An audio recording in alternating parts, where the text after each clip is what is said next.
जय हिंद दोस्तों। आज का वीडियो ना हमारा बहुत ही खास है क्योंकि आज इस वीडियो में हम 42वां संविधान संशोधन यानी मिनी कॉन्स्टिट्यूशन ऑफ इंडिया को ना बहुत ही बेहतरीन तरीके से समझने वाले हैं। क्या आपको पता है कि ये जो हमारा 42वां संविधान संशोधन है इसे हम मिनी कॉन्स्टिट्यूशन ऑफ इंडिया क्यों कहते हैं? क्योंकि ये जो हमारा 42वां संविधान संशोधन है ना, इसमें बहुत सारे चेंजेस किए गए थे। जैसे 50 से ज्यादा आर्टिकल संशोधित किए गए थे, बहुत सारी अनुसूचियां संशोधित की गई थी। चूंकि इतना बड़े लेवल पर संशोधन हुआ था पूरे कॉन्स्टिट्यूशन में, तो इस कारण ये जो हमारा 42वां संविधान संशोधन है ना, इसे हम मिनी कॉन्स्टिट्यूशन ऑफ इंडिया कहते हैं। तो आज इस वीडियो में ना हम यही जो हमारा मिनी कॉन्स्टिट्यूशन ऑफ इंडिया है यानी 42वां संविधान संशोधन, इसी को बहुत ही बेहतरीन तरीके से समझने वाले हैं। जितने भी चेंजेस किए गए थे ये 42वां संविधान संशोधन का यूज करके हमारे कॉन्स्टिट्यूशन में, सबको बहुत ही बेहतरीन तरीके से समझेंगे। चूंकि ये जो 42वां संविधान संशोधन था इमरजेंसी यानी आपातकाल के समय ऐसे किया गया था, तो इससे बहुत सारे नेता ना सहमत भी नहीं थे। क्या होता है, इमरजेंसी में ना सरकार के पास एक्स्ट्रा शक्तियां आ जाती हैं, उसी का मिसयूज करके ये इतने सारे संविधान संशोधन इंदिरा गांधी जी ने किए थे।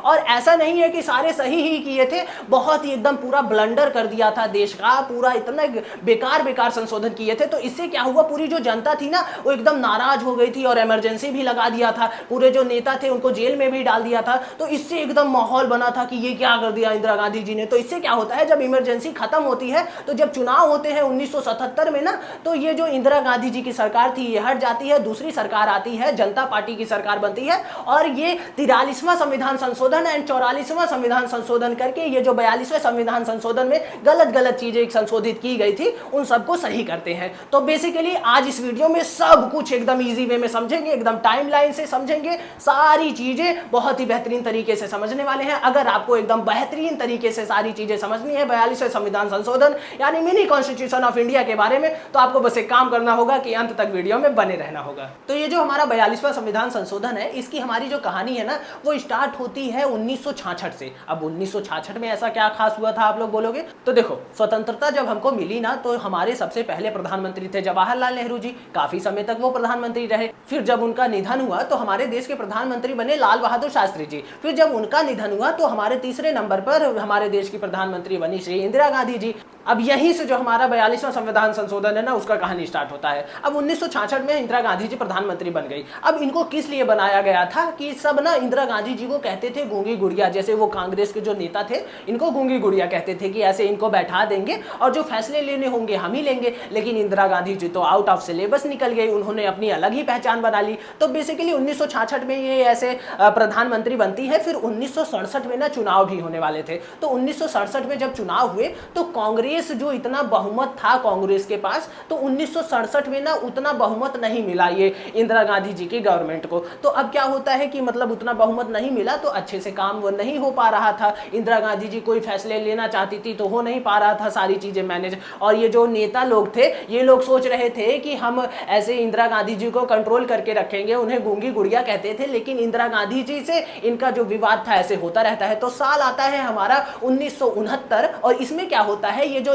कांग्रेस थी ये दो पार्ट में डिवाइड हो जाती है। पहली कांग्रेस जो इंदिरा गांधी जी के समर्थन में थे वो इंदिरा गांधी जी की तरफ, ये पहला गुट हो गया। एंड दूसरा गुट जो इंदिरा गांधी जी के विपक्ष में थे तो वो ऐसे हो गया। तो कांग्रेस दो पार्ट में डिवाइड हो गई। अब क्या होता है, 1967 में चुनाव हुए थे। तो अब क्या होता है, 5 साल बाद चुनाव होते हैं। तो 1972 में चुनाव होना था, लेकिन चूंकि सरकार बहुत ही कमजोर थी, इंदिरा गांधी जी को कुछ मालूम हुआ होगा कि अगर हम ऐसे जल्दी चुनाव करा लेंगे पूरा ऐसे जो लोकसभा है उसको भंग करके, तो शायद उनके जीतने के चांसेस ज्यादा थे, क्योंकि बहुत लोकप्रिय हो गई थी, युद्ध वगैरह भी हो रहे थे। तो क्या होता है 1971 में ही ये चुनाव करा लेती हैं। क्यों? क्योंकि वो पाकिस्तान से युद्ध हुआ था और पूरा एकदम चारों तरफ इंदिरा गांधी जी का ही नाम एकदम पूरा चारों तरफ फैला था। वो जान रही थी अगर अब की बार ऐसे चुनाव कराया तो मैं जीत जाऊंगी। तो 1972 में चुनाव होने वाला था, उन्होंने 1971 में ही चुनाव करा लिया। एंड 1971 में इंदिरा गांधी जी एकदम भारी मतों से पूरा एकदम जीत जाती हैं और इनका कार्यकाल शुरू हो जाता है 1971 से। लेकिन अब ये जो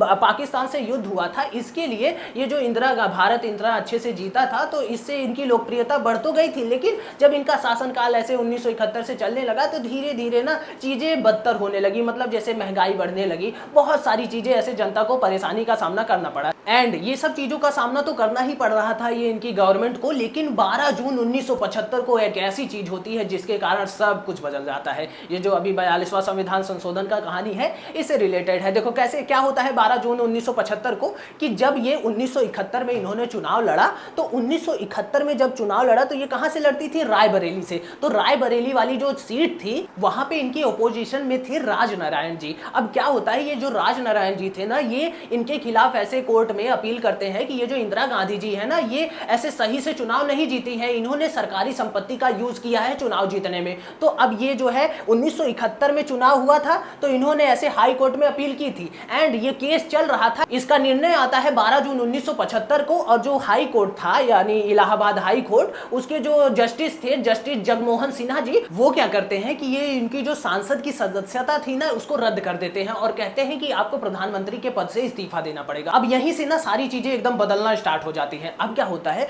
12 जून 1975 को ऐसे हाई कोर्ट ने कह दिया कि आपको ऐसे इस्तीफा देना होगा, आपकी सांसद की सदस्यता खत्म की जाती है, आप ऐसे गलत चुनाव जीते हो। देखो क्या होता है कि जब ऐसे चुनाव लड़ा जाता है ना, तो जब चुनाव लड़ते हैं जो जैसे एकदम रूलिंग पार्टी रहती है वो भी ऐसे चुनाव लड़ती है, तो वो सरकारी संपत्ति का यूज नहीं करती है ऐसे चुनाव में। तब जो है राष्ट्रपति शासन लग जाता है, राष्ट्रपति सारी चीजें मैनेज करता है, ये जो सरकार होती है वो ऐसे मैनेज नहीं करती। तो अब क्या हुआ था, इनके ऊपर आरोप क्या लगा था कि इन्होंने सरकारी संपत्ति का यूज किया है। क्यों? क्योंकि पिछले 1971 के चुनाव से पहले भी तो ये ऐसे प्रधानमंत्री ही थी ना, तो इस प्रकार ऐसे लगा और इनकी जो एलिगेशंस इनके ऊपर लगी वो प्रूफ भी हुई, तो जिस कारण इनको ऐसे कह दिया कि आपकी सांसद की सदस्यता रद्द होती है। अब चूंकि ये प्रधानमंत्री थी तो सांसद की सदस्यता रद्द होगी तो इनको इस्तीफा भी देना पड़ेगा। तो अब यहीं से हुआ 12 जून को ऐसे पूरा निर्णय आ गया। अब ये 24 जून को क्या करती हैं, ये सुप्रीम कोर्ट में अपील करती हैं, तो इनको थोड़ा राहत मिल जाता है कि ठीक है थोड़ा दिन के लिए देख लो अपना। अब ये 24 जून को इनको थोड़ा राहत मिला, लेकिन ये 25 जून को गेम खेल गई और क्या किया इन्होंने, 25 जून को लगा दिया देश में आपातकाल यानी इमरजेंसी। जब इन्होंने आपातकाल यानी इमरजेंसी लगाया देश में, तो उस समय भारत के जो राष्ट्रपति थे वो फरुखदीन अली अहमद जी थे। तो अब जैसे ही इन्होंने ये देश में पूरा इमरजेंसी लगाया, पूरा एकदम चारों तरफ हड़कंप मच गई। अब ये इनका कहना क्या था कि ऐसे आंतरिक अशांति हो गई है जिसके कारण हमें आपातकाल लगाना पड़ेगा।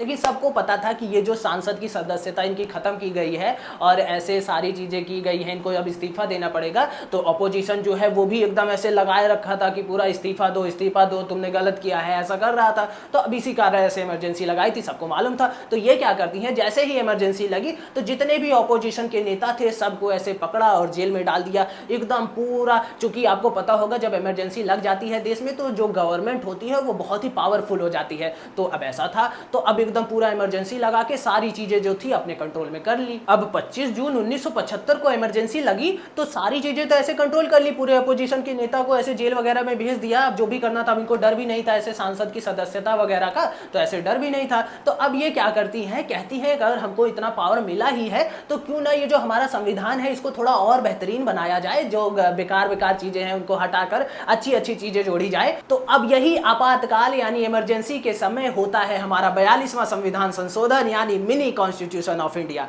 अब ये जो हमारा 42वां संविधान संशोधन है ये करती है हमारी इंदिरा गांधी जी। टोटल 59 आर्टिकल्स को ऐसे चेंज करती हैं, उनमें संशोधन करती है। 7 अनुसूचियां थी उनमें चेंज करती हैं। अब ये जो है इतने बहुत सारे किए थे चेंजेस। तो अब क्या होता है ना, अब ये सारे जो है जब चेंजेस किए तो चूंकि गवर्नमेंट शक्तिशाली हो गई थी आपातकाल के समय, जो ऑपोजिशन के नेता थे वो जेल में थे, तो बेसिकली इसका तो कोई मतलब ही नहीं था। कोई संशोधन करते हैं तो सब ऐसे वोट डालते हैं सब सांसद वगैरह, तब सब चीजें होती है ना, तो ये वैसे ही गलत था। तो अब क्या होता है, ये जो ऐसे चेंजेस करती है ना, तो चलो अपने मन से जो करना था ऐसे कर दिया। तो ये तो अभी हम समझेंगे ऐसे लास्ट में कि क्या क्या चेंजेस किए थे। थोड़ा आगे का कहानी समझ लेते हैं, फिर सारा कंपाइल करके अच्छे से समझ लेंगे। तो अब ये इतने चेंजेस कर दिए, तो अब जब पूरा चेंजेस कर दिए तो अब ये जो हमारी इमरजेंसी थी ना ये चलती है 21 महीने, यानी 25 जून 1975 को इमरजेंसी लगी। 1976 में ये करती है 42वां संविधान संशोधन, पूरा एकदम पूरे 59 आर्टिकल और 7 अनुसूचियों में चेंजेस किया। फिर उसके बाद जब हमारी इमरजेंसी खत्म होती है, कब खत्म होती है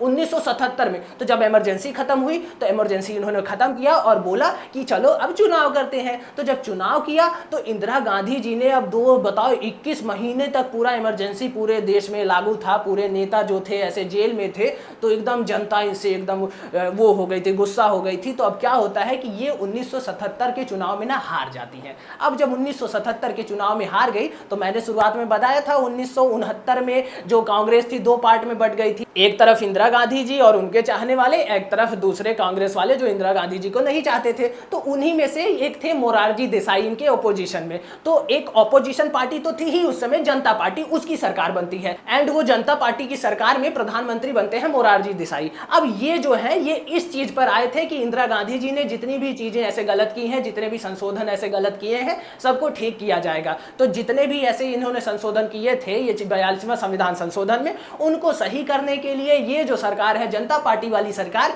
ये 43वां संविधान संशोधन करती है एंड 44वां संविधान संशोधन करती है। ये संशोधन करके जो चीजें थी उनको बेहतरीन करती है। ऐसा नहीं है कि जितने भी संशोधन किए थे सबको रिवर्स कर देती है। जितने अच्छे अच्छे संशोधन थे, बहुत सारे जो अभी हम आगे बात करेंगे, उनको रहने देती है एंड जो एकदम ब्लंडर वाले बेकार बेकार संशोधन थे उनको एकदम हटा देती है। तो इस प्रकार ये पूरा हमारा टाइमलाइन था, कैसे सारी चीजें स्टार्ट हुई, कैसे फिर ये 42वां संविधान संशोधन पूरी सारी चीजें ठीक हुई, ये हमारा टाइमलाइन था। अब आते हैं अपने 42वें संविधान संशोधन पर और स्टेप बाय स्टेप समझते हैं आखिर क्या संशोधित किया था और क्या फिर ये जनता पार्टी ने उसको सही किया, क्या चीजें रह गई, क्या चीज चली गई, सब कुछ अब उसको समझते हैं। तो देखो ये जो हमारा 42वां संविधान संशोधन है, इसमें ये जो पहला पार्ट है हमारा, ये प्रस्तावना यानी प्रियम्बल से रिलेटेड है। तो बेसिकली 42वें संविधान संशोधन में जो हमारी प्रियम्बल में संशोधन किए गए थे उससे रिलेटेड है ये हमारा पार्ट 1। तो क्या चेंजेस किए गए थे हमारी प्रस्तावना में 42वें संविधान संशोधन में? तो देखो जब हमारा संविधान जो है बन रहा था ना, तो वो जो प्रियम्बल थी उसमें ये जो 3 शब्द अभी करंट टाइम पर हमारी प्रियम्बल में मौजूद है ये नहीं थे। कौन से हैं वो शब्द? Socialist, secular, integrity. ये 3 शब्द जो है 42वां संविधान संशोधन 1976 द्वारा हमारा जो कॉन्स्टिट्यूशन का प्रियम्बल है उसमें ऐड किए गए थे। तो ये जो 3 वर्ड हैं हमारी प्रियम्बल में कहाँ है उसको भी समझ लेते हैं। हमारा प्रियम्बल क्या है आपको मालूम होगा ना, हमने एक वीडियो भी बनाया है अपनी प्रियम्बल पर, बहुत ही प्यारा वीडियो। हमारी प्रियम्बल क्या है? We the people of India having solemnly resolved to constitute India into a sovereign, socialist, secular, democratic republic and to secure all its citizens justice, social, economic, political, liberty of thought, expression, faith and belief and worship, equality of status and of opportunity, and to promote among them all fraternity, assuring the dignity of the individual and unity and the integrity of the nation. In our Constitutional Assembly this 26th day of November 1949 do hereby adopt, enact and give ourselves this constitution. यही तो है ना हमारे India का preamble. तो इसमें मैंने शुरुआत में जब 5 शब्द लिए, sovereign, socialist, secular, democratic, Republic, तो अब ये जो सॉवरिन है और ये डेमोक्रेटिक और ये रिपब्लिक, ये 3 शब्द पहले से ही थे। सोशलिस्ट और सेकुलर जुड़े, यहाँ पे 5 हो गए। देन मैंने जो इंटीग्रिटी का बात किया था, कहाँ किया था? Unity and integrity of the nation. तो ये जो हमारे unity and integrity of the nation है, तो ये जो इंटीग्रिटी है ये जोड़ा गया, पहले सिर्फ हमारा यूनिटी ही था। तो ये हमारे 42वें संविधान संशोधन का पहला पार्ट था जिसमें हमारे प्रियम्बल को संशोधित किया गया था, ये 3 शब्द जोड़े गए। आई होप आप समझ गए होंगे। अब आते हैं अपने 42वें संविधान संशोधन के दूसरे पार्ट पर। हमारा जो दूसरा भाग है ये रिलेटेड है फंडामेंटल ड्यूटीज यानी मौलिक कर्तव्यों से। आपको बता दूं ये जो फंडामेंटल ड्यूटीज यानी मौलिक कर्तव्य हैं ये हमारे संविधान में पहले नहीं थे। इंदिरा गांधी जी ने 42वां संविधान संशोधन द्वारा ये जो मौलिक कर्तव्य हैं ये हमारे संविधान में ऐड किए थे। मैंने इस पे एक प्रॉपर वीडियो भी बना रखा है जिसमें पूरा एकदम जीरो लेवल से हाई लेवल तक सब कुछ फंडामेंटल ड्यूटीज यानी मौलिक कर्तव्यों के बारे में डिस्कस किया है। आप डिस्क्रिप्शन में लिंक डाल दूंगा, देख सकते हो। तो ये जो हमारा फंडामेंटल ड्यूटीज यानी मौलिक कर्तव्य है ये हमारा 42वें संविधान संशोधन द्वारा ही ऐड किया गया था। और जब ये नई सरकार आई इसने इसको भी नहीं हटाया। जैसे प्रस्तावना में वो जो 3 शब्द ऐड किए थे उनको नहीं हटाया, उनको रहने दिया। वैसे ही ये फंडामेंटल ड्यूटीज जो है ऐड की थी इनको भी जो आई सरकार उसने संशोधित नहीं किया, इनको ऐसे ही रहने दिया। ये कहाँ पे रखे गए हैं? तो ये जो हमारा चौथा पार्ट है उसका ही क डिवीजन बना के रखे गए हैं। तो यानी भाग 4 का क और आर्टिकल 51 का क, उसमें ये हमारे फंडामेंटल ड्यूटीज यानी मौलिक कर्तव्यों को रखा गया है। जब ये ऐड हुए थे तब 10 ही ड्यूटीज थी इसमें, अभी करंट टाइम पर 11वीं कब ऐड हुई? 86वां संविधान संशोधन 2002 द्वारा 11वीं ड्यूटी ऐड हुई। कौन सी ड्यूटी थी? कि माता पिता की जिम्मेदारी है कि ये जो बच्चा है उसका 6 से 14 साल का उसको शिक्षा उपलब्ध कराएं। ये फंडामेंटल ड्यूटी ऐड हुई।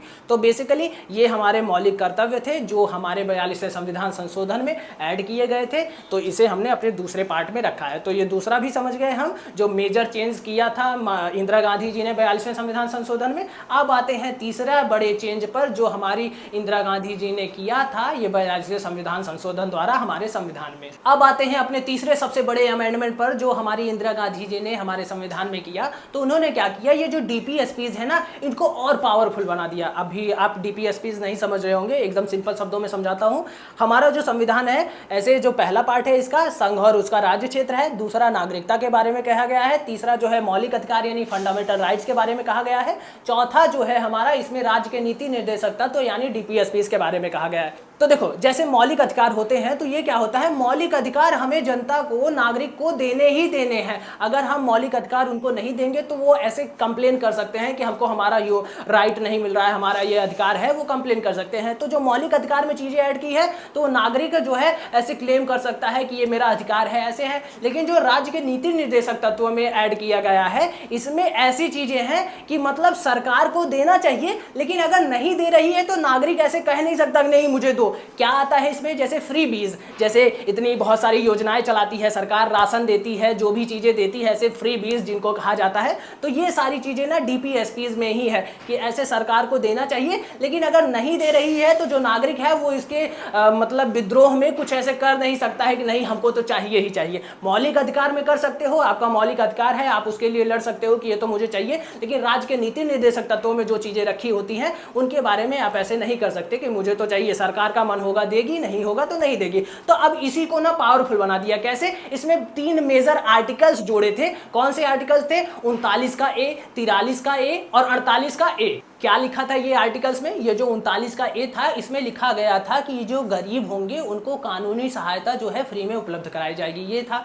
और 43 का ए में क्या लिखा था, इसमें लिखा गया था जो उद्योगों के प्रबंधन है उसमें श्रमिकों की भागीदारी होगी, ये लिखा गया था। एंड जो हमारा 48 का ए है उसमें लिखा गया था वन और पर्यावरण की रक्षा करना। तो ये बेसिकली 3 मेजर आर्टिकल्स ऐसे ऐड किए थे डीपीएसपीज में, और भी चीजें की थी जिससे ये डीपीएसपीज को और पावरफुल बनाना चाहती थी। और ये जो आर्टिकल्स थे ये भी जब वो नई सरकार आई उसने नहीं हटाए, इसको भी ऐसे डीपीएसपीस के अंदर रहने दिया। तो ये हमारा तीसरा भाग था जो हमने समझा कि अब ये पूरे संविधान को हम पार्ट पार्ट में समझ रहे हैं ना, तो ये तीसरा पार्ट भी हमारा कंप्लीट हो गया। अब आते हैं चौथे सबसे बड़े चेंज पर जो ये 42वें संविधान संशोधन द्वारा हमारे जो इंडिया का कॉन्स्टिट्यूशन है उसमें किया गया था। अब आते हैं अपने भाग 4 पर और समझते हैं कि चौथा ऐसा क्या बड़ा चीज चेंज किया था 42वें संविधान संशोधन द्वारा इंदिरा गांधी जी ने, जो हमें भी पढ़ना पड़ रहा है। तो इसमें क्या किया ना, ये तो बहुत ही एकदम ब्लंडर कर दिया था। क्या किया कि आपको पता होगा कि हमारा जो संविधान है उसमें जो आर्टिकल नंबर 368 है उसमें कहा गया है कि ऐसे संसद कोई भी ऐसे संविधान में संशोधन कर सकती है।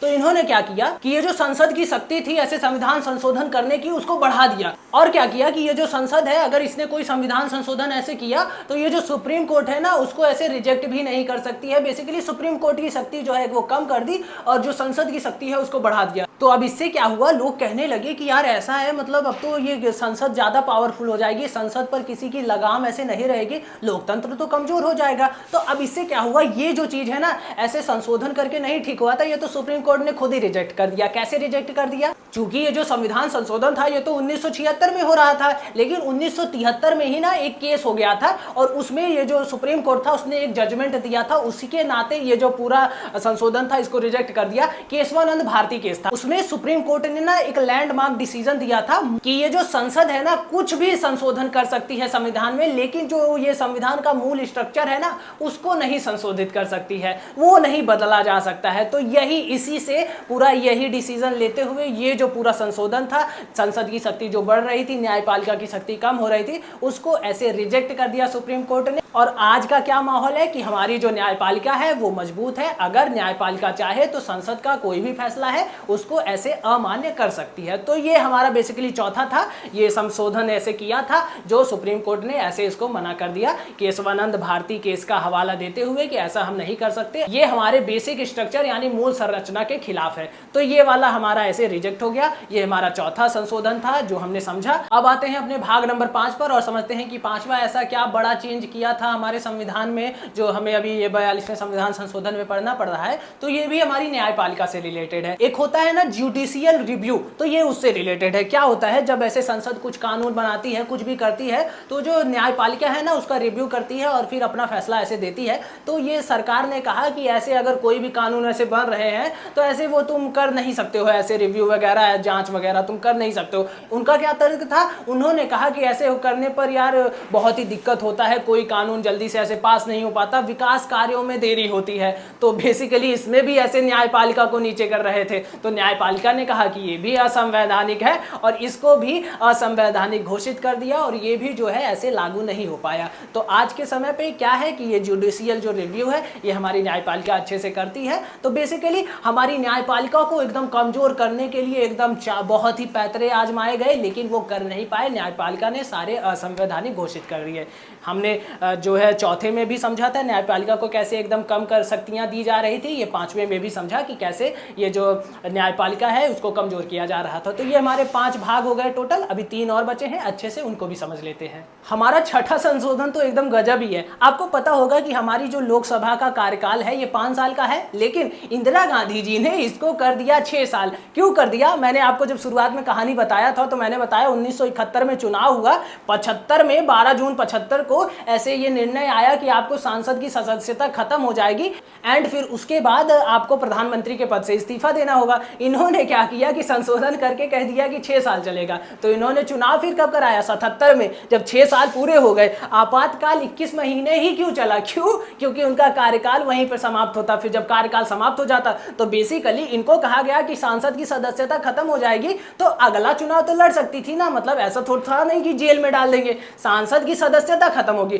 तो इन्होंने क्या किया कि आपातकाल लगा दिया। अब आपातकाल लग गया तो अब क्या ही मतलब, आपातकाल में मस्त अपना शासन किया। जब इनका पूरा वो जो टेन्योर था वो खत्म हो गया, फिर उसके बाद चुनाव करा लिया। तो इन्होंने क्या किया संविधान संशोधन करके कि ये जो हमारा 5 साल का टेन्योर रहता है ये 6 साल कर दिया। लेकिन फिर जो अगली सरकार आई, जनता पार्टी की सरकार, उन्होंने फिर इसको जो 6 साल से 5 साल कर दिया। तो ये हमारा छठा मेजर संशोधन था जो इंदिरा गांधी जी ने 42वें संविधान संशोधन में किया। अब आते हैं अपने 7वें मेजर संशोधन पर जो 42वें संविधान संशोधन द्वारा हमारे इंडियन कॉन्स्टिट्यूशन में किया गया था। ये जो हमारा 7वां संशोधन है इसमें क्या हुआ? देखो, जैसे हमने चौथे में और 5वें में समझा कि संसद को पावरफुल बनाया जा रहा था और न्यायपालिका को ऐसे कम शक्तियां दी जा रही थी, हो रहा था। तो इसमें क्या होता है? State versus centre. तो इसमें क्या होता है? सेंटर को पावरफुल बनाया जा रहा है एंड जो स्टेट है उनको कमजोर किया जा रहा है। बेसिकली जब हमारा संविधान बना ना तो उसमें जो स्टेट है और सेंटर दोनों को इक्वल पावर दिया गया था। इसमें क्या किया गया कि सेंटर को ना पावरफुल बनाया गया,